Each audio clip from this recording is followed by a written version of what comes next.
नमस्कार, आपण पाहत आहात युग बदल न्यूज मराठी। समाजसेविका कमलजीत कौर यांनी केलेल्या कार्याबद्दल अकोला जुने शहर येथील आपला माणूस डॉक्टर अशोक कोळंबे यांनी कमलजीत कौर यांना शाल व सन्मान चिन्ह देऊन कमलजीत कौर यांचा जाहीर सत्कार केला।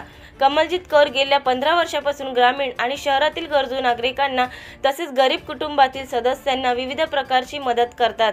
तसेच निराधार बेघर नागरिकांना मदतीचा हात देऊन त्यांना जीवन उपयोगी साहित्याची मदत करतात।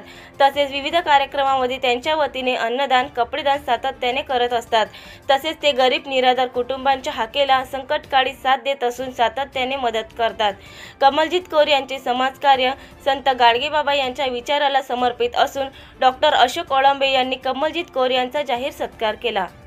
खरोखर आज कमलजीत कौर यांचा सत्कार करताना मला अभिमान वाटतो की ज्या महिलांनी आपल्या समाजात कार्यातून दिव्यांग असतील, आर्थिक दुर्बल असतील, कोविडचा काळ असेल, त्याच पद्धतीनं बाल सुधारगृह, चरणगाव येथील मेळावा आणि विविध समाज उपक्रमातून गरीब आणि गरजू लोकांना जी मदत कार्य केलं आहे त्याच्या सामूहिक विवाह सोहळे असतील, एक अभूतपूर्व समाजकार्य आपण करत आहात। खरोखर मी त्यांना मनापासून शुभेच्छा देतो, त्यांचं अभिनंदन करतो की त्यांच्या हातून असंच कार्य, ईश्वरी कार्य घडत राहावं अशी श्रीरामचंद्रांनी प्रार्थना करतो आणि पुनश्च त्यांना शुभेच्छा देतो। नवीन अपडेट मिळविण्यासाठी चॅनलला लाईक आणि सबस्क्राईब नक्कीच करा।